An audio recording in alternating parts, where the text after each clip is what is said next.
Muy buenas noches, bienvenidos otra vez a una de nuestras conferencias de la Sociedad Mexicana de Estudios de la Religión y de la Dirección de Etnología y Antropología Social. En esta ocasión tenemos con nosotros al maestro Carlos Juárez Rosas, que es licenciado en Historia de la FES Acatlán, UNAM, maestro en Historia por la Facultad de Filosofía y Letras de la UNAM y Universidad de Bolonia, Italia. Eso luego nos lo explica, por favor. Realizó el doctorado en Historia y sus líneas de investigación son el gnosticismo, el paleocristianismo, las relaciones de autoridad entre el Imperio Romano y el cristianismo católico, y fue profesor de Historia de Grecia, Historia y Roma e Historiografía General en la FES Acatlán por varios años. Además ha enseñado Historia Universal para diversas instituciones y recibió honores en sus estudios en la maestría en México y en Italia.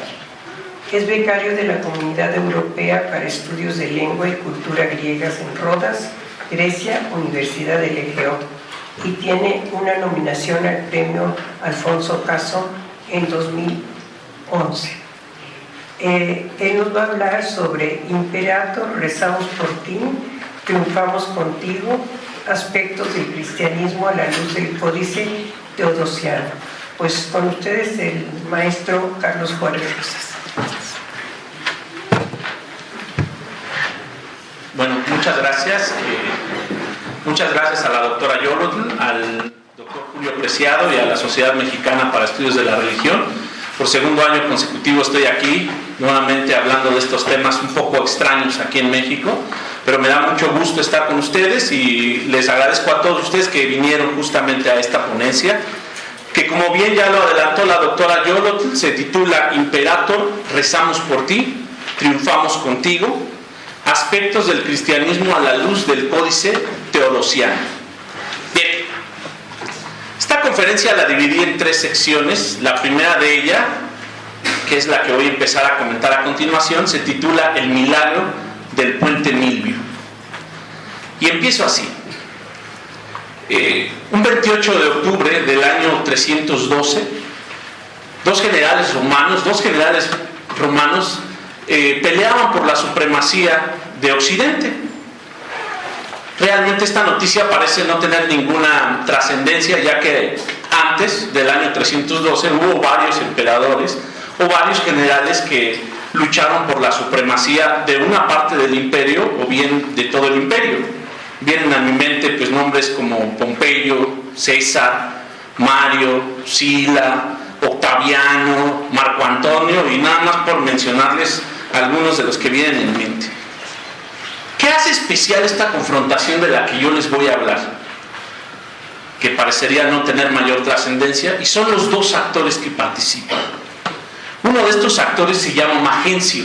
Uno de los actores de esta historia es Magencio, y Magencio se hallaba sitiado en Roma, formando su poder. Durante algunos años había estado viviendo en Roma y había ejercido su poder en la ciudad eterna. El otro de los personajes es Constantino, que la tradición cristiana va a llamar posteriormente Constantino el Grande. Esta batalla que van a entablar estos 2 personajes, tanto Constantino, que venía de sus tropas venían de la región de las Galias, de la región de Britania, y por el otro lado Magencio tenía su gran número de tropas en Roma, va a decidir, 1, la supremacía del poder en Occidente, y 2, va a decidir, como les voy a comentar, una victoria religiosa, una victoria cristiana. De esta batalla, el vencedor va a ser Constantino, como todos ustedes lo saben. De otra forma no se podrían entender tantos siglos de historia en torno a Constantino el Grande, ¿no? Y cuando vence a Constantino, no solamente va a vencer este general, sino va a vencer también una versión especialmente religiosa que después va a estar asociada al catolicismo. Magencio se encontraba en una situación muy ventajosa en Roma, estaba dentro de la ciudad. Todo parecía indicar que Constantino se las iba a ver de verdad muy difíciles para poder vencer a Magencio. Sin embargo, un buen día a Magencio se le ocurre consultar a los libros sibilinos, estos libros que se consultaban en Roma en situaciones de crisis, y la respuesta del libro sibilino fue que ese día, si entablaban batalla, iba a morir el enemigo de Roma. Entonces, muy confiado, Magencio sale de los muros de Roma, lleva a su ejército más allá, a un cruce en la zona norte de Roma que se conoce como el Puente Milvio, ¿correcto? Cuando llegan al Puente Milvio, se entabla la batalla entre ambos, pensando que el enemigo de Roma pues definitivamente era Constantino, ¿no? No quiero pensar cuáles fueron los últimos pensamientos de Magencio, porque Magencio va a caer en el Puente Milvio, se va a romper de la gran cantidad de tropas que hay en el Puente Milvio, se va a romper este puente y se va a caer Magencio, así como todo su ejército, y va a morir ahogado. Definitivamente lo último que debió pensar es que el enemigo de Roma era él y no Constantino. Entonces, la muerte de Magencio va a poner fin a esta disputa en Occidente. Y lo curioso es que esta guerra, que, repito, parecería una guerra sin trascendencia, posteriormente va a ser presentada como un conflicto de libertad y de tiranía, y también como un conflicto religioso. Hablo de libertad y de tiranía justamente desde el punto de vista de las fuentes paganas, y como un conflicto religioso, como lo van a presentar los escritores Lactancio y Eusebio de Cesarea en especial. Hay algo que tengo que decirles, y es que Magencio no tuvo buena prensa, como decimos, no tuvo buena prensa en la antigüedad, ¿no? No lo querían ni los paganos ni los cristianos, ¿no?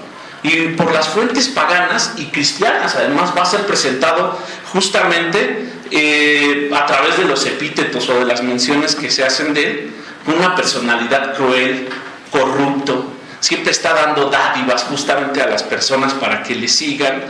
Es un pervertidor de mujeres, por supuesto, ¿no?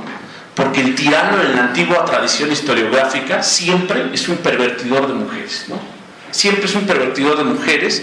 Entonces, en fin, hechicero, malvado, pervertidor de mujeres, es toda la figura que la historiografía construye en torno a un tirano.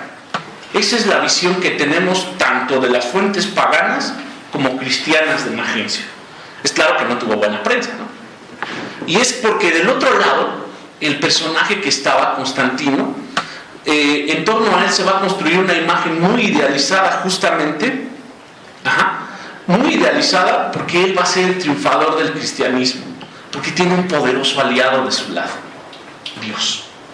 ¿Y qué se puede hacer? ¿Qué se puede hacer contra Dios? Les voy a leer un fragmentito de Lactancio, porque estos fragmentitos que me voy a permitirles leerles tanto de Lactancio como de Eusebio de Cesarea construyen el centro de lo que después va a ser una enorme discusión en torno a sobre si se convirtió o no Constantino al cristianismo, ¿correcto?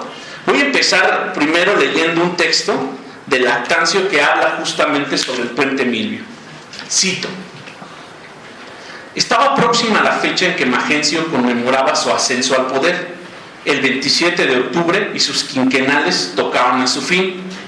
Constantino fue advertido en sueños para que grabase en los escudos el signo celeste de Dios y entablase de ese modo la batalla.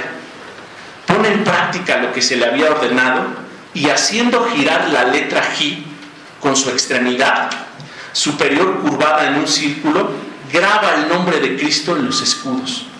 El ejército, protegido por este emblema, toma las armas. El enemigo avanza sin la presencia de su emperador y cruza el puente. Los dos ejércitos chocan frente a frente y se lucha por ambos bandos con extrema violencia. Y ni en estos ni en aquellos la huida era conocida.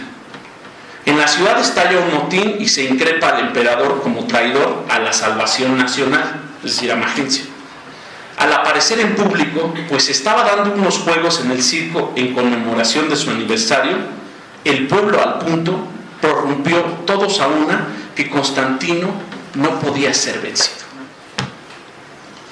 El primer aspecto que debe llamar la atención es la impresionante carga providencial que tiene este texto de Lactancio y la presencia, esto es muy importante, la presencia del sueño que le anuncia este monograma, esta G volteada justamente con las iniciales en griego, ¿sale? Por otra parte, no deja de sorprender la función, no el sueño mismo, sino su función. Pues justamente el que Constantino haya soñado con esto va a ser la base para la legitimación de un Dios con un emperador victorioso, y que va a ser la base de la tolerancia que posteriormente Constantino va a poner en práctica con los cristianos. Sin embargo, no hay que perder de vista algo. Este texto de Lactancio, que se llama Sobre la muerte de los perseguidores, es un texto que va a ser escrito alrededor del 313, es decir, muy pocos meses, quizá un año después de la batalla en el puente Milvio. Por lo que les puedo decir es que sin duda constituyó una especie de visión oficial, ¿sí? Es decir, Constantino conoce la historia que va a ser narrada y no está sancionada, no está censurada. Y esto es muy importante, ¿no? Entonces, si vamos a la otra narración, que es la de Eusebio de Cesarea, nada más y nada menos, no sé si lo sepan, que el biógrafo de Constantino, ¿sí?, escribe su Vita Constantini, entre muchos textos famosos de Eusebio, la historia eclesiástica, pues por algo se le dijo el padre de la historia eclesiástica, ¿no? Como si fuera el Heródoto de los cristianos. Me voy a permitir ahora leerles el mismo pasaje, pero desde el punto de vista de otro intelectual de la iglesia cristiana. ¿Correcto? Cito: en las horas meridianas del sol, cuando ya el día comienza a declinar, dijo que vio con sus propios ojos, en pleno cielo, superpuesto al sol, un trofeo en forma de cruz, construido a base de luz, y al que estaba unida una inscripción que rezaba: con este vencerás. El pasmo por la visión lo sobrecogió a él y a todo su ejército, que lo acompañaba en el curso de una marcha y que fue espectador del portento. Y decía que para sus adentros se preguntaba desconcertado qué podía ser aquella aparición. En esas cavilaciones estaba, embargado por la reflexión, cuando le sorprende la llegada de la noche. En sueños vio a Cristo, Hijo de Dios, por el signo que apareció en el cielo, y le ordenó que una vez se fabricara una imitación del signo observado en el cielo, se sirviera de él como de un bastión en las batallas contra los enemigos. Levantándose nada más al despuntar el alba, se lo comunica a sus amigos. A continuación, tras haber convocado a artesanos en el oro y en las piedras preciosas, se sienta en medio de ellos y les hace comprender la figura del signo que ordena reproducir en oro y en piedras preciosas.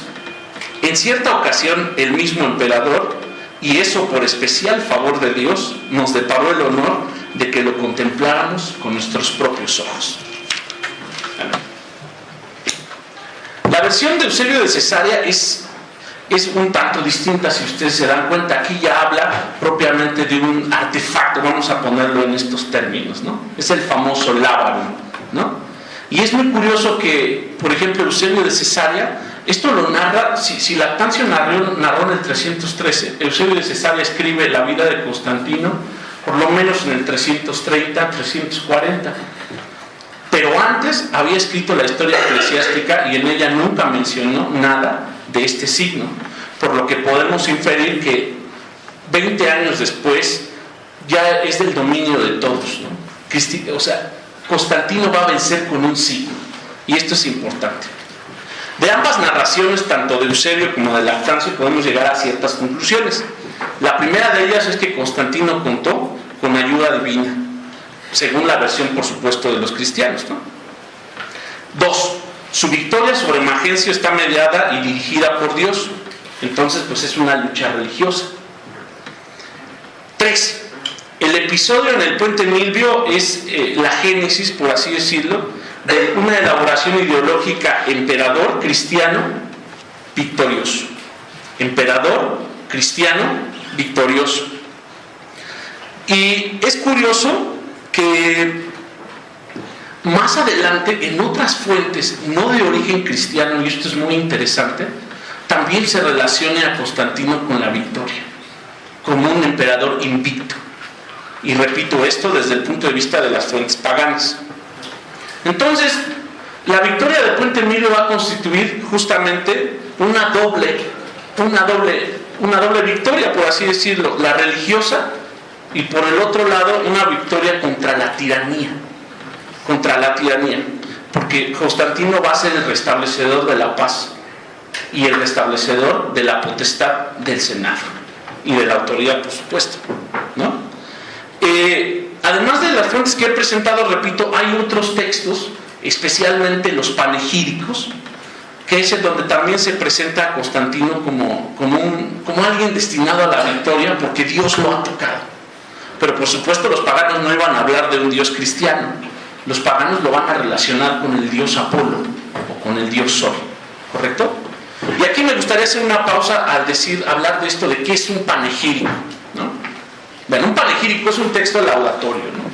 Es un estilo que se genera en Grecia, que va a llegar a Roma, y desde la época de Octaviano se estilaba que cualquier funcionario que terminara su periodo, normalmente de 1 año, recuerden ustedes, excepto los censores de 5, al terminar su periodo de gobierno tendría que dar un discurso laudatorio, ¿sí?, para el nuevo funcionario que entraba en vigor, ¿vale? Entonces, estos son los panegíricos. En la época imperial, cualquier acto del emperador, cualquier victoria, cualquier ley que favorezca a la mayoría, va a ser digna de que se escriba un panegírico, ¿vale? Y la verdad es que tenemos la suerte los historiadores de que hayan llegado a nuestras manos algunos panegíricos, todos del siglo IV y todos escritos por personajes de las Galias, ¿no? ¿Qué es lo interesante de los panegíricos?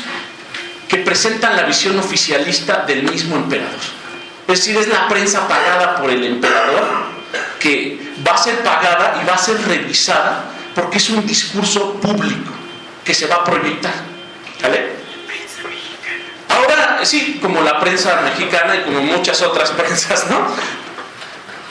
Me voy a permitir leerles justamente una relación que hace el panegírico, un panegírico del año 313, y que también habla de este emperador Constantino como un ser victorioso. Cito.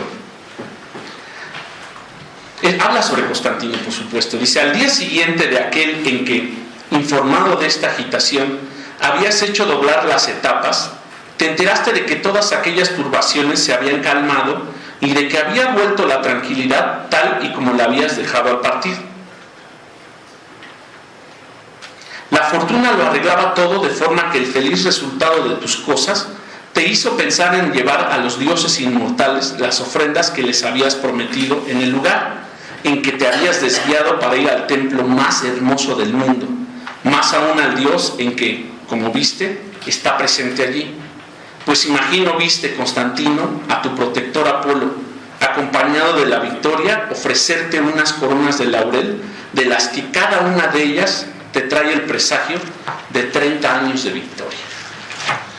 Esta narración que se hace, repito, es la visión oficial. Y es una visión porque antes del 313, antes de la victoria en Puente Milvio, tenemos otros panegíricos sobre Constantino, pero ninguno hace una relación de él con un Dios victorioso. Es decir, esta tendencia de relacionar emperador-victoria va a surgir solo a partir de la victoria en el Puente Milvio. Y lo más interesante, esto que les acabo de leer, es la primera visión pagana de Constantino, ¿no? Donde se le relaciona con un Dios. Cuando Constantino entra a la ciudad, como les dije que Magencio tenía muy mala prensa, entonces los panegíricos se van a encargar justamente de hablar cómo le recibe el Senado y cómo le recibe la gente. Y siempre le pregunto, ¿cómo recibiríamos a un libertador, ¿no? Les voy a leer el último fragmento de los panegíricos que traje preparados. Y esto habla sobre justamente cuando Constantino entra a Roma. Dice: los habitantes, durante los días en que se ofrecieron juegos de gladiadores y todos los demás espectáculos, no tuvieron ojos más que para ti, ansiosos de ver cuál era el fulgor de tu mirada, cuál era la majestad que rodeaba tu persona, cuál era la dignidad de tu rostro. Todos se gozaban de la duración del espectáculo y aplaudían a los actores que les eran familiares, solo porque comprendían que estaban ante tu presencia. ¿Y qué decir en efecto sobre tus palabras y tus actos en la curia? Al Senado le devolviste su autoridad de otros tiempos. ¿No hiciste valer ante él como un mérito tuyo la vida que habían recobrado gracias a ti? Y prometiste que ibas a guardar un recuerdo eterno de él en lo más hondo de tu alma. Se siente que es prensa oficialista, ¿no? Definitivamente, ¿no? Entonces, con estas dos versiones que les di, tanto de la fuente pagana como de la fuente cristiana, podemos insistir en que a Constantino se le va a relacionar con la victoria, pero siempre a raíz de un favor que le hace la divinidad, ya sea Apolo o sea el Dios de los cristianos. Y aquí viene una reflexión. Es decir, cuando los historiadores hablamos de sueños, pues la gente se nos puede quedar viendo raro, ¿no? Es decir, ¿qué hay de histórico detrás de un sueño? Y es que los historiadores no podemos juzgar si un sueño ocurrió o no. Lo que sí podemos juzgar son las consecuencias, en este caso políticas, de que se esté presentando, al menos discursivamente, siempre la presencia de un sueño o de una visión. No sabemos si lo soñó o no, no sabemos si lo inventó, pero la presencia discursiva está presente, repito, en su prensa oficial y en la prensa del cristianismo. Durante un tiempo, Constantino va a entrar a Roma, le van a festejar, el Senado le va a mandar a hacer, cuando ustedes van a Roma pueden ver justamente el Arco del Triunfo, ¿sí? Que se hace de forma posterior, pero que conmemora este momento sin duda alguna, ¿sí? La gente va a estar muy feliz en Roma con él, y posteriormente Constantino se va a dirigir hacia Milán. En Milán se va a reunir con otro camarada de lucha que se llama Licinio. Digamos que antes de la victoria en Puente Milvio, Constantino se estaba enfrentando a Magencio por controlar el imperio occidental, pero en el imperio oriental se estaba enfrentando Licinio con Maximino Dacia o Maximino Daza, lo pueden encontrar. Se va a reunir justamente en Milán para tratar de ver cuál va a ser su política juntos y cómo es que van a proceder en contra del enemigo que les queda, que es Maximino Daza. Pero de esta reunión va a salir un documento importantísimo para la historia del cristianismo y conocido y discutido por muchísimos como el Edicto de Milán. El Edicto de Milán del año 313. Este Edicto de Milán también está presente en ambos escritores con algunas variantes, ¿no? Alguna variante en griego y alguna variante en latín. Me voy a permitir leerles primero la única versión, que es la de Lactancio, y vamos a ver qué se acuerda en torno a los cristianos a raíz de la victoria en Puente Milvio. Cito: habiéndonos reunido felizmente en Milán, tanto yo, Constantino Augusto, como yo, Licinio Augusto, y habiendo tratado sobre todo lo relativo al bienestar y a la seguridad públicas, juzgamos oportuno regular, en primer lugar, entre los demás asuntos que según nosotros beneficiarán a la mayoría, lo relativo a la reverencia debida a la divinidad, a saber, conceder a los cristianos y a todos los demás la facultad de practicar libremente la religión que cada uno desease, con la finalidad de que todo lo que hay de divino en la sede celestial se muestre favorable y propicio tanto a nosotros como a los que están bajo nuestra autoridad. Más adelante, me voy a saltar otro pedacito porque está bastante largo, dice: además, hemos dictado en relación con los cristianos la siguiente disposición: los locales en que anteriormente acostumbraban reunirse, respecto a los cuales las cartas enviadas anteriormente a ti contenían ciertas instrucciones, si alguien hubiera adquirido los locales con anterioridad, bien comprándolos al fisco, bien a cualquier persona privada, les deben ser restituidos a los cristianos sin reclamar pago o indemnización alguna y dejando de lado cualquier subterfugio o pretexto. Este acuerdo de Milán implica varias cosas definitivas.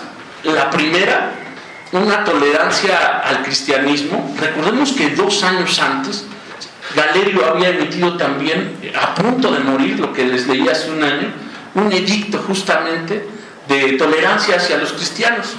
Pero era un edicto de tolerancia. Este edicto de tolerancia, de nueva cuenta, lo que va a hacer es poner al cristianismo en el mismo nivel como entes jurídicos, justamente a los cristianos. Y por segundo punto, esta restitución de bienes también les reconoce como una congregación, ¿sí? Como un grupo de personas que se dedican a algo, y esto es muy novedoso en la historia del cristianismo, ¿sí? Porque podían reconocer ciertas organizaciones, pero difícilmente eran organizaciones religiosas. Entonces, el cristianismo va a triunfar con el Puente Milvio, pero todavía no va a constituir una religión oficial ni nada por el estilo. Solamente va a ser tolerada, ¿no? Y lo más curioso es, una vez que Constantino restituye estos bienes, pensando en que lo que va a venir es la paz de la iglesia, viene todo lo contrario. Porque acuérdense ustedes que normalmente el cristianismo parte de ser heterodoxo a ser ortodoxo. Es decir, el cristianismo no nació siendo católico desde sus orígenes. El cristianismo se va a formar como catolicismo después de un montón de disputas con un montón de grupos. Originalmente contra los gnósticos, contra los judeocristianos, contra los montanistas y un montón de versiones. ¿Vale? Entonces, cuando dan el edicto de tolerancia, muchos grupos cristianos dicen: pues a mí es al que quiero que me restituyan los bienes, ¿no? Y cada uno de ellos va a querer ser el autorizado por el emperador para que sea él al que justamente se le restituyan los bienes, ¿no? Es decir, de forma paradójica, el edicto de paz no trae paz, sino todo lo contrario.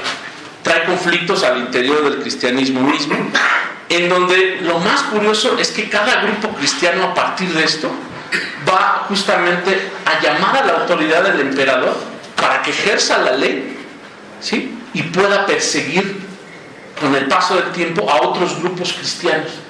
Es decir, estamos frente a la primera vez en la historia del Imperio Romano en que se echa mano de la autoridad y la potestad del emperador para dirimir asuntos religiosos, porque la religión en Roma era altamente tolerante. ¿Sí estamos bien hasta aquí? Hasta aquí voy a concluir con la parte del Puente Milvio. Ahora les voy a hablar del Códice Teodosiano exactamente y qué hay en él. Bueno, para el siglo IV, el derecho romano, si no estaba en crisis, sí tenía muchos problemas, digámoslo así, de su contenido y de sus formas de expresión. Digámoslo así que durante 1000 años, desde la edición de las 12 tablas, se habrían ido sumando leyes. Se habían ido sumando leyes, plebiscitos, edictos.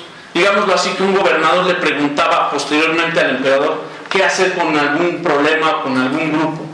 Y el emperador respondía, eso era un edicto, era un rescripto, y constituía una ley.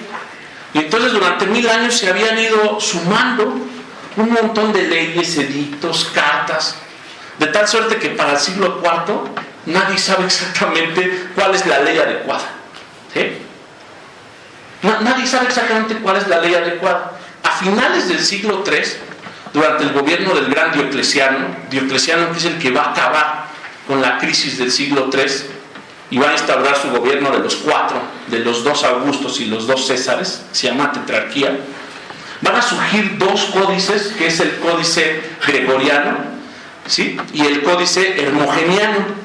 Estos 2 códices justamente recuperaban una serie de edictos, pero todos estaban en relación del derecho privado.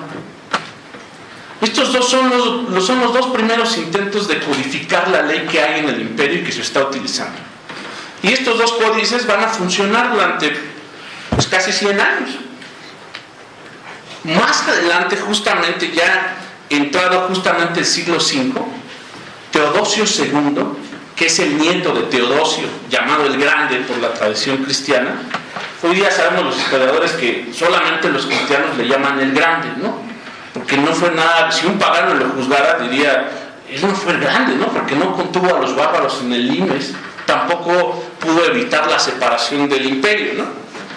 Teodosio II entonces va a ordenar a un grupo de 8 jurisconsultos que justamente vayan hacia atrás e investiguen todos los edictos, leyes, las cartas de los emperadores, desde Constantino hasta su época. Y este grupo de jurisconsultos se van a juntar, primero van a ser 8 jurisconsultos y parece que la tarea les quedaba muy grande, porque tiempo después nombran a otros 8 y es un grupo de 16 jurisconsultos.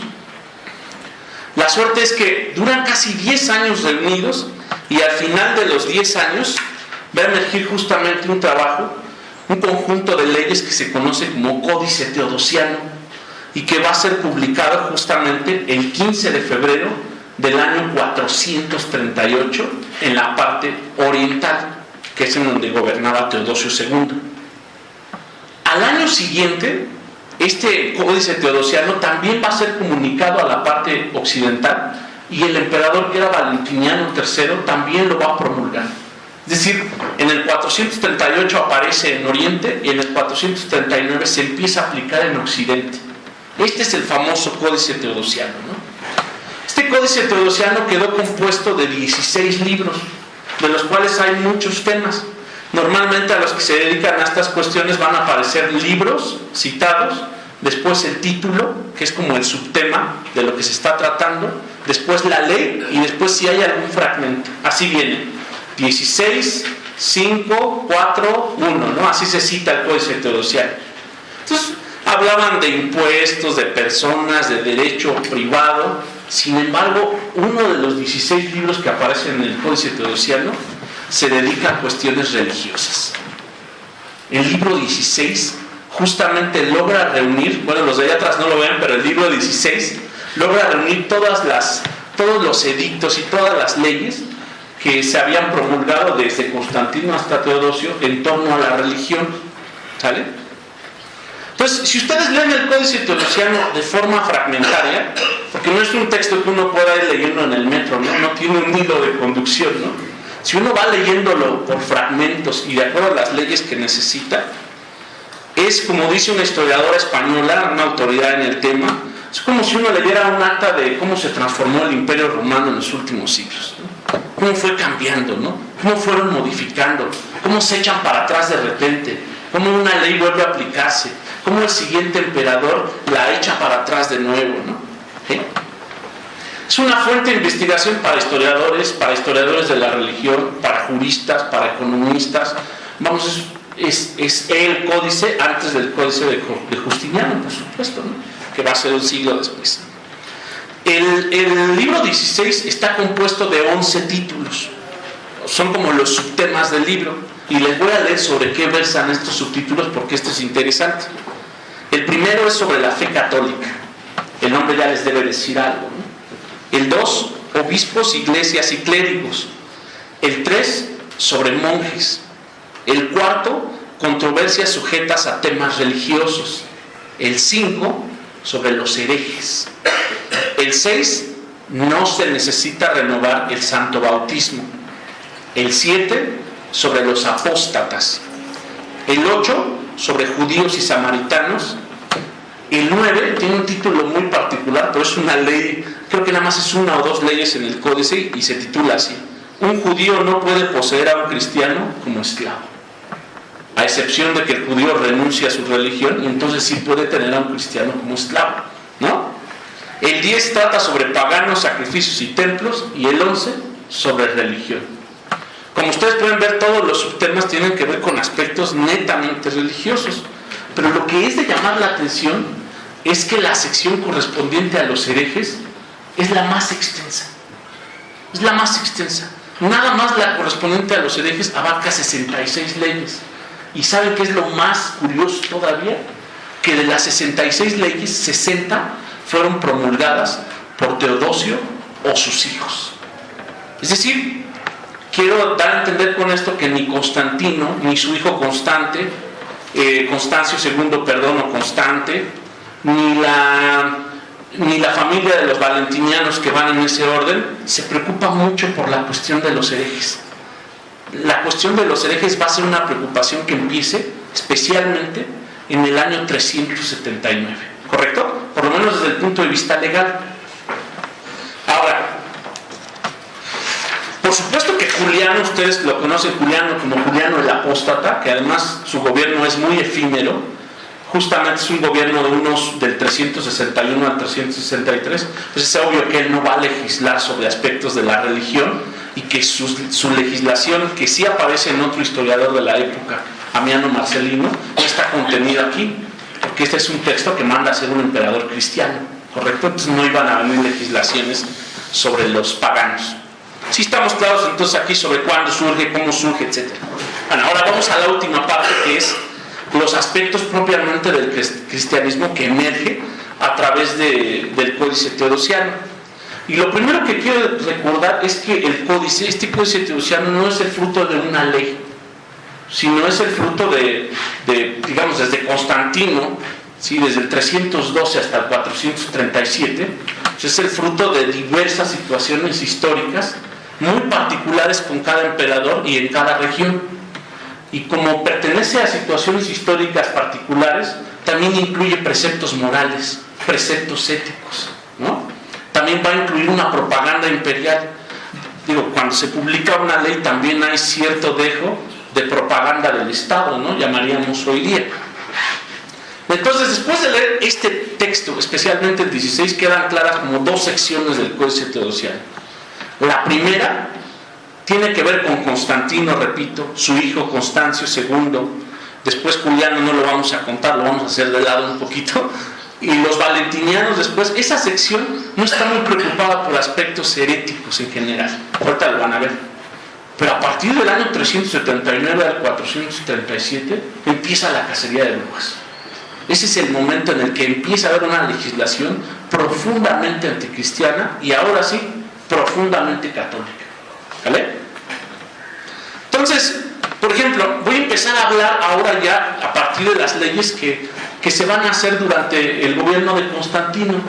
Siempre, repito, a partir del Códice Teodosiano y no de otras fuentes secundarias que podrían venir al caso. Por ejemplo, una de las primeras medidas que toma es autorizar a las iglesias a recibir donaciones y herencias de forma legal. Si en adelante la iglesia, como una institución, puede recibir herencias, puede recibir donaciones, y esto es perfectamente legal. Antes de esta ley, los historiadores se han peleado mucho sobre si antes de Diocleciano, si unos años antes, se le había reconocido al cristianismo esta particularidad, y la verdad es que no. Otra, digámoslo así, es que Constantino va a empezar a liberar a las iglesias y a los clérigos de pagar impuestos, especialmente el impuesto que se conoce como iudacio, un impuesto que tiene que ver con el territorio que ocupas. Entonces va a empezar una política de exención fiscal. También va a excluir, por ejemplo, a los clérigos de todas las cargas que el gobierno les da. Ejemplo, si algún emperador decía, bueno, de hoy en adelante quiero que se les rinda culto al emperador, ¿no? Se le haga alguna especie de ceremonial al emperador, el clérigo cristiano no está obligado a hacerlo porque ya la ley lo protege. Y quiero decirles que antes de esto, esta justamente fue el motivo de que se acusara a los cristianos de lesa majestatis, que es uno de los crímenes más terribles que se pueden acusar en el Imperio Romano. Es un crimen de Estado, por decirlo así. ¿Vale? En otra parte del Códice Teodosiano, que es en el libro 4, que no es en el 16, Constantino va a hablar de las manumisiones de los religiosos. Fíjense nada más a qué nivel va a llegar Constantino. Va a decir que cualquier obispo, cualquier clérigo, con su sola voluntad expresa, puede liberar a un esclavo. Claro que le pertenezca, por supuesto, ¿no? Y este esclavo, al liberarlo, no necesita testigos, no necesita documentación. Basta que el clérigo diga, tengo la voluntad de liberar a Sella, no sé, un nombre común en la antigua Roma. Y quedaba liberada inmediatamente. ¿Sí? Esto les habla ya de una visión social que van a empezar a tener los clérigos durante el imperio de Constantino. Estas son las disposiciones en general sobre Constantino que se pueden leer aquí. Repito, hay otras muchas que se pueden leer en otros textos cristianos o paganos. Su hijo, Constancio II, a pesar de... Él va a continuar con la labor de su padre, va a seguir dándole muchas virtudes, muchas prebendas a la iglesia. Sin embargo, su hijo va a ser arriano. Su hijo no va a tener una afiliación católica. Y a pesar de ser arriano, va a seguir promulgando un montón de leyes en favor del cristianismo. Y él, con Constancio II, va a iniciar una política de proscripción de ciertos cultos paganos. Ojo, aquí quiero ser muy tajante, no una proscripción del paganismo, sino nada más de ciertos cultos paganos, especialmente relacionados con la magia y la adivinación, pero no contra todo el paganismo. Y aquí me voy a detener a leerles algo propiamente del Códice Teodosiano, ¿no? Esta es una ley emitida por Constancio II. Dice: ordenamos someter a pena capital a los individuos de estar convencidos, de estar consagrados a los sacrificios y de rendir honores a las estatuas. Así literalmente dice. Entonces escuchamos una disposición, repito, en contra de la magia, de la adivinación, pero no en contra del paganismo. Y en el año 341 va a prescribir otra ley en contra de los sacrificios, y se las voy a leer a continuación, es muy breve. Aquí lo interesante va a ser el análisis del vocabulario, fíjense. Dice: que cese la superstición, que sea abolida la locura de los sacrificios. A cualquiera que osara celebrar sacrificios en contra de la ley divina de nuestro Padre y contra la decisión de nuestra mansedumbre, será acusado con los cargos apropiados para una sentencia inmediata. Llama la atención el término superstición, porque en otra época superstición era una palabra justamente aplicada a los cristianos. Si uno lee a Tácito, por ejemplo, o una de las cartas de Plinio, ¿sí?, uno lo que va a encontrar es que a los cristianos se les llama supersticiosos. Supersticioso era una religión que no era reconocida por el Imperio Romano, ¿no? Y aquí ya son supersticiosos los otros, ¿no? Es decir, en adelante el supersticioso va a significar la religión que va contra el emperador, pero también va a ir contra el cristianismo. Se empieza a construir esta noción de superstición, que va a llegar a su cenit, por supuesto, con la familia de Teodosio.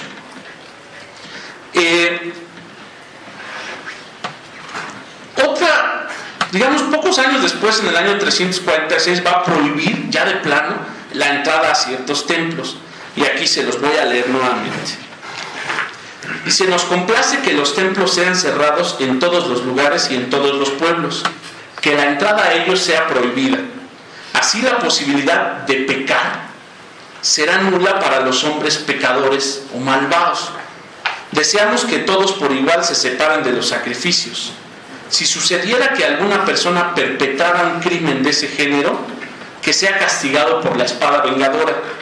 También decretamos que las propiedades de los culpables sean dadas al fisco y que también se aplique ese mismo cargo a los gobernadores de las provincias que se hayan negado a vengar estos crímenes. Esta última amenaza que le hace a los gobernadores no es gratuita, y es que a finales del siglo IV muchos de los funcionarios de la Casa Imperial seguían siendo paganos. No iban a, digámoslo así, se sabe que en ciertos momentos, por más que se promulgue una ley, son muy laxos a la hora de su aplicación. Y aquí se empieza justamente a endurecer. La otra cuestión es que esta ley justamente, esta ley del 346, quizá fue el pretexto para que un montón de cristianos comenzaran a acusar a los paganos de: en ese templo se llevan a cabo sacrificios. ¿Y saben qué le pasaba al templo? Tenía dos posibilidades. Una, lo demolían. Dos, los cristianos, digámoslo así, lo tomaban. Y entonces todos los bienes justamente de este lugar van a pasar a formar parte del emperador, de los cristianos, a partir de una petición jurídica en particular, ¿no? Cuando muere Constancio, se le va a dar un último respiro al paganismo, porque el gobierno que va a seguir justamente es el de Juliano el Apóstata. Y Juliano el Apóstata justamente va a dar, es muy inteligente Juliano el Apóstata, lástima que murió tan rápido, porque Juliano no prohíbe la existencia del cristianismo, hace algo todavía más malvado, y es que les da la libertad de practicar el culto que quieran. Juliano entiende perfectamente que las pugnas entre cristianos y arrianos y otros grupos suelen ser tan brutales que pueden llegar a la violencia. Entonces lo que va a hacer, dice: pues ustedes son libres de creer en lo que quieran, y saben que en el minuto siguiente van a empezar las pugnas entre los grupos cristianos. Uno de los autores cristianos se queja amargamente de esto, ¿sí?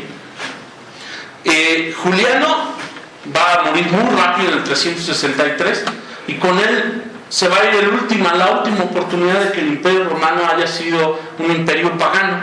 En adelante, del 363 llega el gobierno de Joviano, de Valentiniano I, de Valente y todos los emperadores van a ser o arrianos o católicos, hasta el año 379, en que, repito, Teodosio va a llegar al suelo imperial, y entonces a partir de ahí sí todos, absolutamente todos, van a ser católicos. Incluso es curioso, la primera vez que aparece el término pagano es en este momento, cuando empiezan a aplicar leyes que dicen los valentinianos, dicen vamos a restituir la situación jurídica que existía antes justamente de la llegada de Julián. Entonces se les van a quitar algunos bienes a los paganos, así lo plantea el texto. Es decir, es la primera vez que aparece en un texto jurídico el término pagano con esta connotación. Cuando llega el español Teodosio, segoviano, llega en el 379, un año después, ¿sí?, le da la razón a los cristianos para que le llamen el Grande. Repito, los cristianos le llamaban el Grande, pero no los paganos, porque en el año 380 emite un edicto que se conoce como el Edicto de Tesalónica, y que ese es fundamental ya en las relaciones de los cristianos e imperio. Es un edicto cortito y se los voy a leer a continuación. Dice: emperadores Graciano, Valentiniano y Teodosio Augustos. Edicto al pueblo de la ciudad de Constantinopla. Queremos que todos los pueblos que gobiernan la mesura de nuestra clemencia vivan en la religión que el divino apóstol Pedro transmitió a los romanos, religión que se muestra hasta el día de hoy y como fue introducida por él mismo, y que es manifiesto que siguen el pontífice Dámaso y el obispo Pedro de Alejandría, hombre de santidad apostólica. Es decir, que creamos, según la enseñanza apostólica y la doctrina evangélica, en una divinidad única del Padre, del Hijo y del Espíritu Santo, en una igual majestad y piadosa Trinidad. Aquellos que siguen esta ley les ordenamos tomar el nombre de cristianos católicos. En cuanto a los demás, que juzgamos dementes e insensatos, que carguen con la infamia del dogma del herético, que sus lugares de reunión no reciban el nombre de iglesias y han de ser castigados primero por la venganza divina, después por la nuestra, que asumiremos de acuerdo con la inspiración del cielo.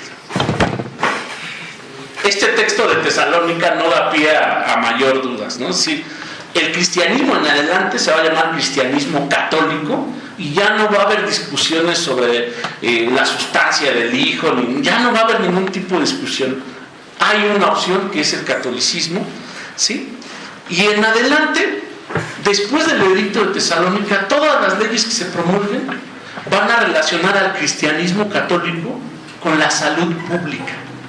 La salud pública es uno de los conceptos fundamentales para entender la historia de Roma.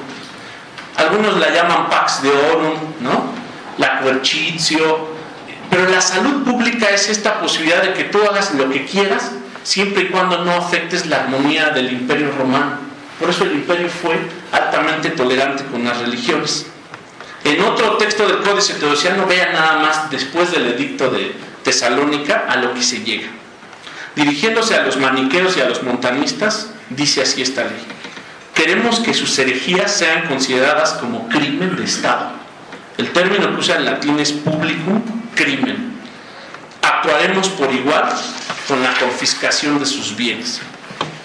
Si nosotros analizamos el vocabulario que está presente ya en todas las leyes del edicto de Tesalónica hacia adelante, vean nada más la construcción discursiva ya que hay en torno al herético. Les voy a leer algunas palabras con las que se refieren las leyes a los heréticos: error, obstinación, perfidia, furor, demencia, insania, furor inhumano, veneno, pestilencia, sedición, cisma, ambición, maleficio, y podría seguir. Son las que yo escogí, que eran, digámoslo así, las menos agresivas, ¿no? ¿Sí? La agresividad del lenguaje recupera ya muchos de los adjetivos que curiosamente habían sido utilizados también para referirse a los cristianos mismos. Si ustedes leen, por ejemplo, contra los cristianos, el Alefés Logos, el discurso de la verdad de Celso, van a ver cómo hay una gran violencia también para referirse a los cristianos. Entonces los heréticos van a ser presentados a partir de la casa de Teodosio como una enfermedad contagiosa y pestilente, ¿sí?, que se propaga como el veneno, y en donde el emperador debe actuar, ¿sí?, como una operación quirúrgica donde debe separar lo sano de lo enfermo, ¿sí?, para que no se propague esta enfermedad con mayor fuerza, ¿no? El emperador va a hacer todo lo necesario para que esta enfermedad no siga. Y es curioso que antes de la victoria del puente Milvio, el Imperio Romano no contemplaba ninguna persecución judicial por falsa creencia. Es decir, el delito religioso no existía en la antigua Roma. Porque cualquier delito religioso, incluso el capítulo de las bacanales que son perseguidas en el 186 a.C., es porque atentan justamente, ¿sí?, contra la Pax Deorum, o contra la unidad, o contra la armonía, o como deseen ustedes llamar. Para perseguir ahora al herético hay que asimilar su delito, que es ser herético, con el crimen público. Y entonces vienen las cargas como supersticio, que antes supersticio era el cristianismo, pues ahora son los paganos. Sacrilegio, sedición y perfidia. Están recuperando la mentalidad romana jurídica para ahora castigar justamente a los paganos. Es decir, si se lee muy bien entre líneas el códice teodosiano, entonces hay una fuerte relación entre salud pública ahora y cristianismo católico. Todo lo que atente en contra del cristianismo o de la salud pública es un crimen público, ¿vale? Y entonces, si los cristianos, con este término, durante los siglos II, III y parte del IV, se habían preocupado mucho por manifestar en su apologética que ellos eran buenos ciudadanos. Es de lo que los acusaba Celso, por ejemplo, de ser malos ciudadanos, de pelearse entre sí.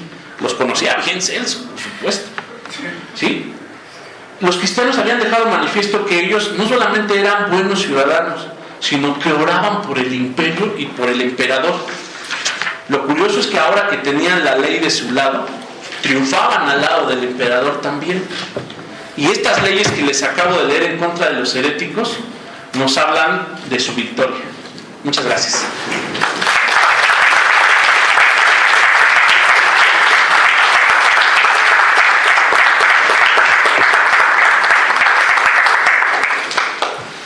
Si hay alguna pregunta.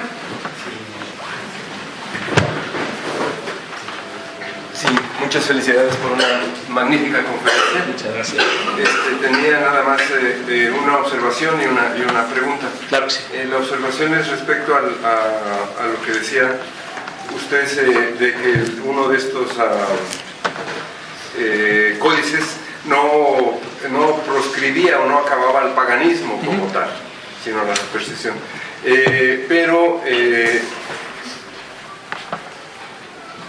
La observación es que, aunque no se decía que se prohibía el paganismo, sí se atacaba a los sacrificios que realizaba la religión romana. Claro. Es decir, se estaba atacando a la religión de Roma, Sí, claro. a la religión civil, porque toda la religión civil de la ciudad estaba dada a base de sacrificios y de augurios y de calendarios. Sí. Entonces, el prohibir que se hicieran sacrificios y que se usaran los augurios, pues era prohibir la religión de Roma, la religión romana. Entonces, de alguna forma, aunque no se diga que se prohíbe el paganismo, sí acaba la religión de la ciudad.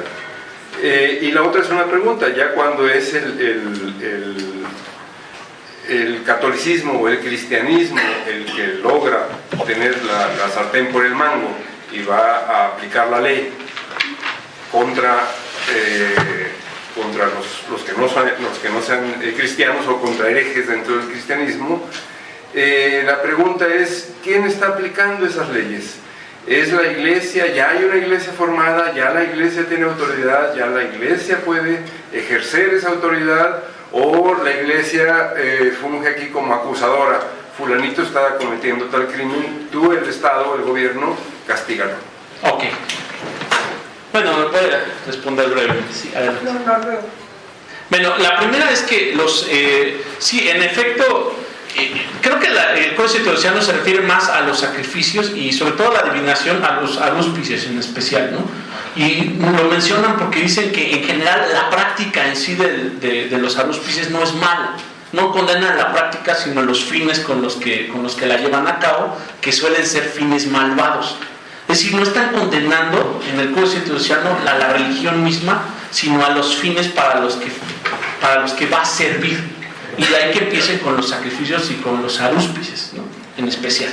Entonces es ahí, y esto que me pregunta, doctor, también ha sido fruto. Hay algunos historiadores que dicen que desde Constancio II definitivamente hay una persecución en contra del cristianismo, sobre todo por un pequeño pasaje que les leí que ya no me entretuvo. Y otro grupo de historiadores, entre los cuales me sumo yo, dicen que no hay suficientes elementos para hablar de una persecución pagana pese a su observación. La siguiente respuesta sería: no, es el mismo gobierno imperial romano. Es decir, cuando tú en la antigua Roma, después del Puente Milvio o antes, cometes un crimen público, cualquier persona, el que va pasando, te puede acusar. No necesitas ser cristiano. Esto es justamente lo que la tradición jurídica marca. Cualquier romano puede acusar de él está cometiendo un crimen público y se llevan a cabo las investigaciones y entonces eres castigado. Pero sin duda alguna es el imperio romano el que está, y por supuesto que la iglesia está organizada de forma piramidal.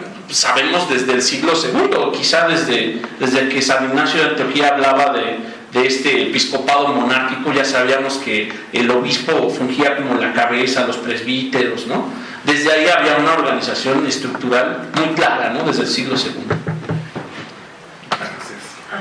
Yo quería, acabo de leer que precisamente Constantino tuvo un éxito tan grande o trató de cooptar a los cristianos porque ya estaba demasiado extendido el cristianismo, y que los cristianos, sobre todo en la jerarquía, tenían mucha influencia porque entre otras cosas hacían muchos bienes comunes que protegían a la familia, y lo que me llamó mucho la atención es que protegían a la mujer en el sentido de que estaba muy permitido, bueno, ahí hay una controversia, ¿no? Que estaba permitido el aborto, pero no solo permitido, sino un poco obligado, o sea, que, sí, que los paganos, simplemente, y que había infanticidio femenino, ¿no? Entonces, que esto, desde luego, lo prohibieron los obispos y ayudaron mucho en este sentido a la mujer. Sí, bueno, hay una gran lectura que se puede hacer de... La primera, esta es una idea desde el historiador suizo Burckhardt. Se planteó esta idea de que, o sea, ¿por qué se convierte Constantino?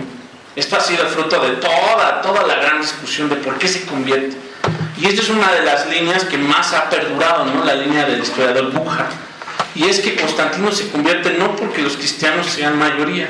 Es decir, las fuentes permiten establecer que en efecto ni aún en la época de los hijos de Constantino, de los valentinianos, el cristianismo es una religión de mayoría. Tampoco es una religión de poquitos, ¿eh? Es una religión, pero no es una religión de mayorías. Sin embargo, la tesis de Burckhardt es que Constantino va a aprovechar, en una crisis estructural del Imperio Romano, va a aprovechar justamente la estructura que tiene el cristianismo para convertir el cristianismo católico y no necesariamente él. Y dos, el programa que usted menciona es totalmente cierto, es decir, la iglesia cristiana va a fungir como la institución de beneficencia después de que las instituciones paganas se vengan abajo, ¿no? Por supuesto. Y esto implica comida, educación, asilo, protección a las mujeres, y sí, en efecto, esta es una gran línea de investigación, ¿no? Sí.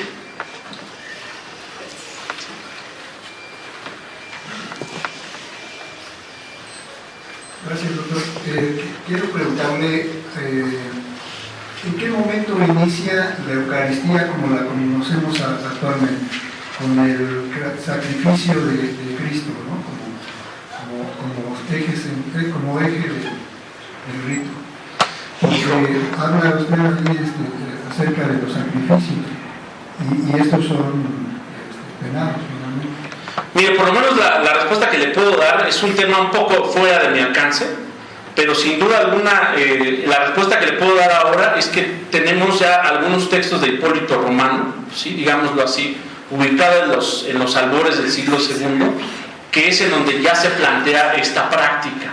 Digámoslo así, es la fuente más antigua de la cual yo tengo conocimiento, de la fuente sobre la práctica de la Eucaristía. Como fuente es lo que le puedo responder, que la fuente más antigua que al menos yo conozco es Hipólito Romano, en un texto que se llama De preparación evangélica, y ahí él plantea esta cuestión de la Eucaristía, entre otros temas. ¿En qué siglo? A principios del siglo II. ¿Alguna otra pregunta? Gracias. ¿Qué tipo de sacrificios son? Exacto. ¿Perdón? ¿Qué tipo de sacrificios eran de los paganos, los que castigaban esas leyes que se promulgaron? Bueno, un poco respondiendo a lo que también el doctor Julio Preciado, especialmente, originalmente son los arúspices, ¿no? ¿Sí?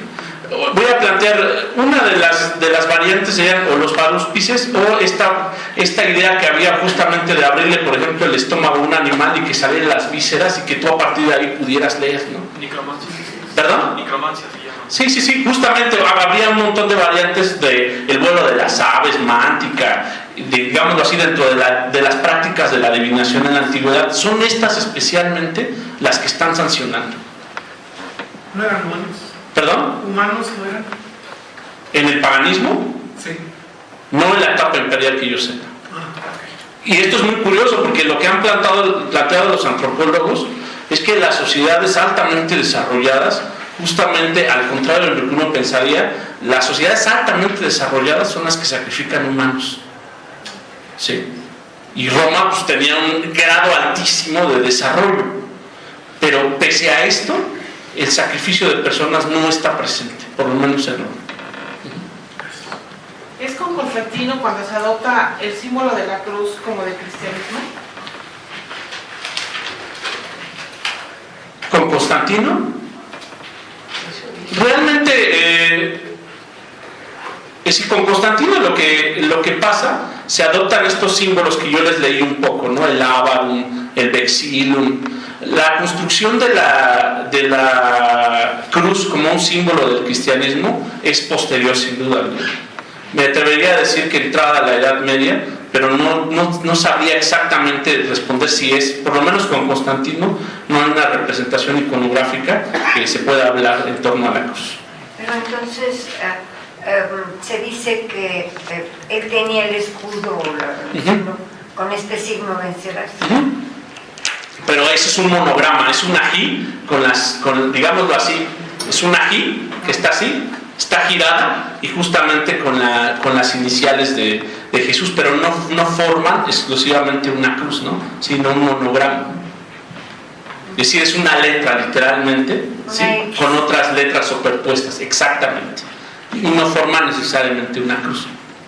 ¿Podría ser que entonces el cristianismo se pusiera por tener una mejor estructura religiosamente y además por tener prácticas más aceptables en la sociedad, ser de prácticas menos agresivas o más sensatas?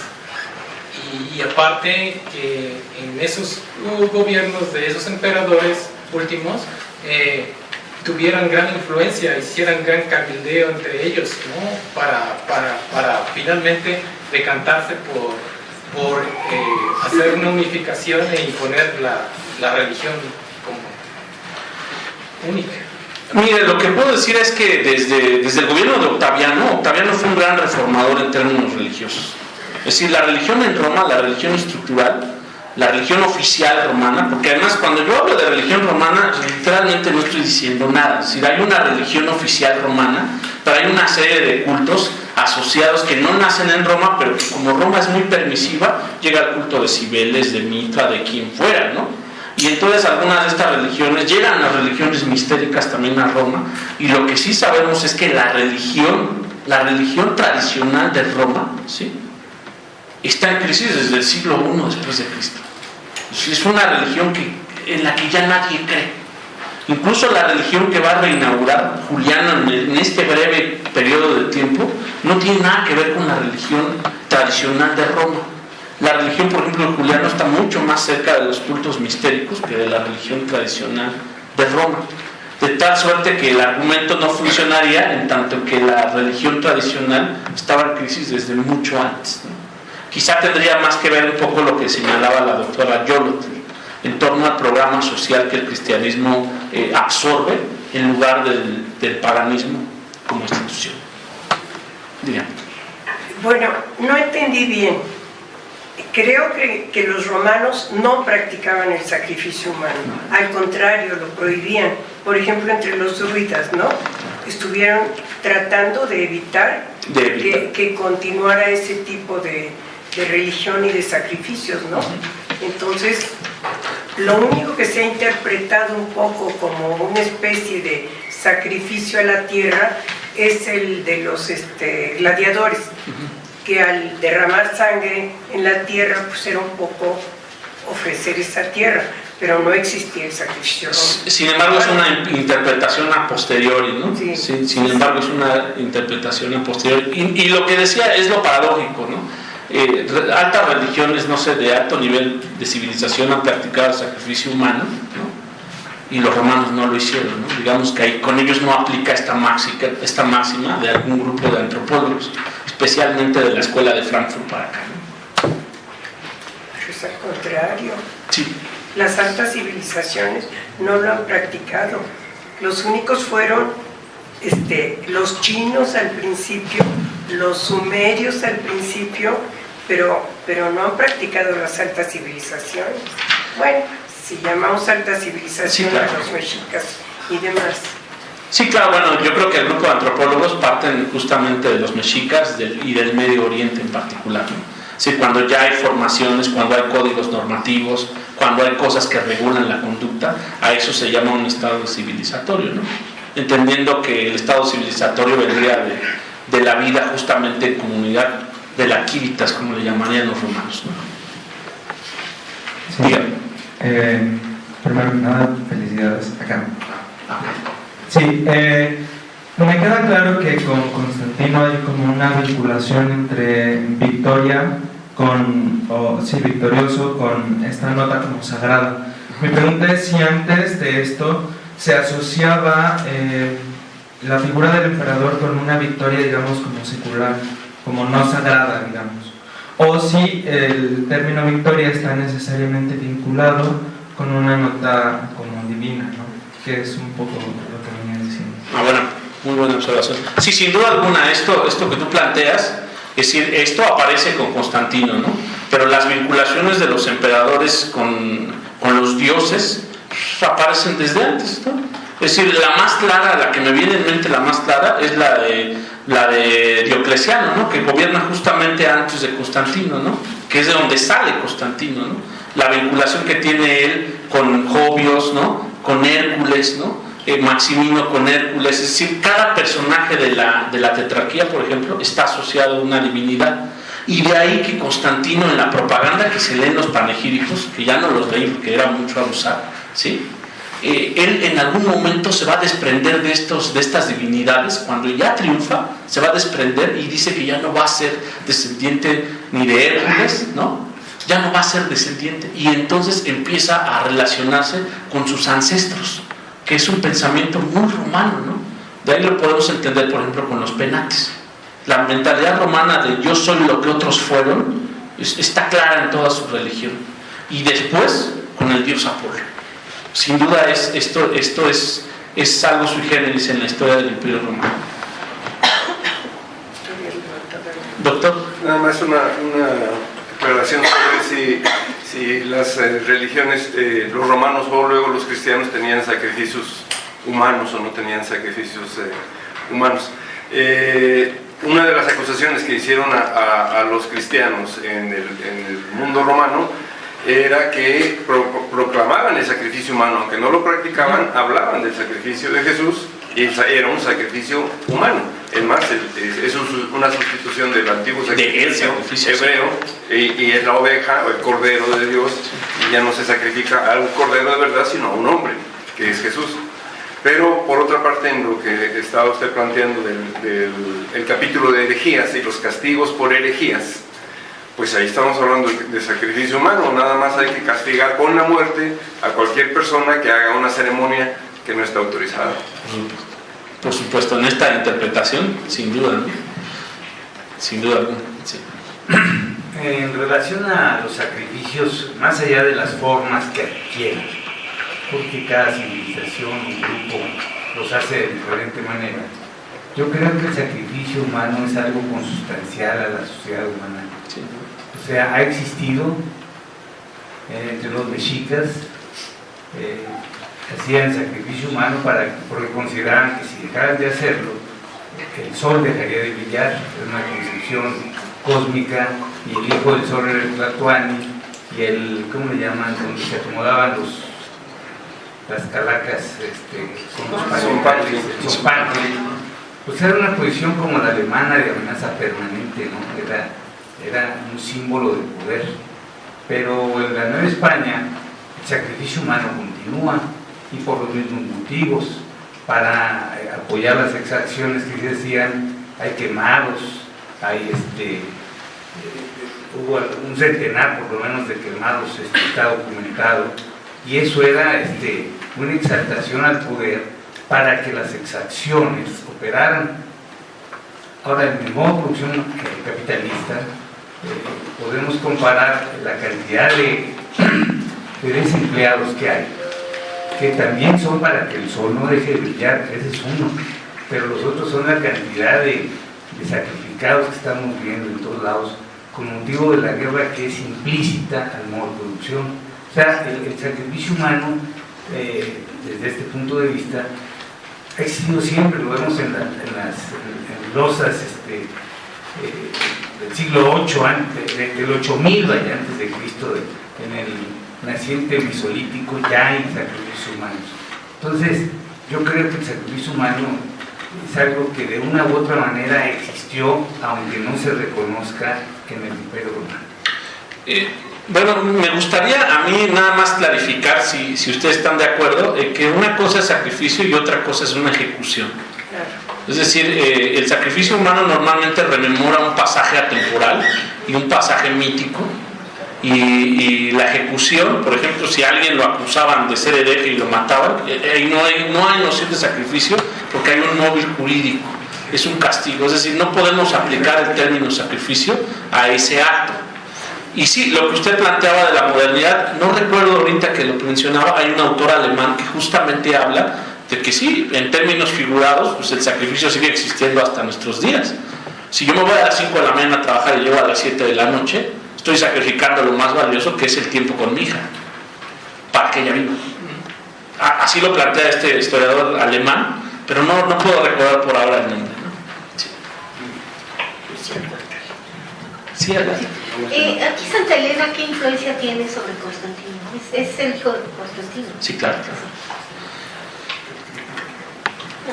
¿Qué influencia? Bueno, habría que preguntarse desde qué punto. Si es desde el punto de vista de los cristianos, o sea, si es desde el punto de vista de la literatura cristiana, ella tiene una gran influencia, porque ella se va justamente hasta Medio Oriente, ¿no? Se va a tratar de recuperar, ¿no? Va a tratar de que la actividad edilicia digámoslo así, en Jerusalén y en la Roma misma continúe, ¿no? De esto hablan perfectamente los historiadores de la religión, ¿no? Especialmente en su versión cristiana, ¿no?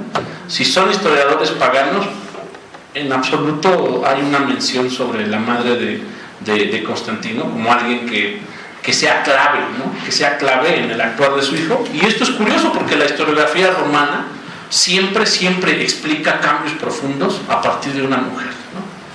Lucrecia, por ejemplo. Sí. Muchas gracias.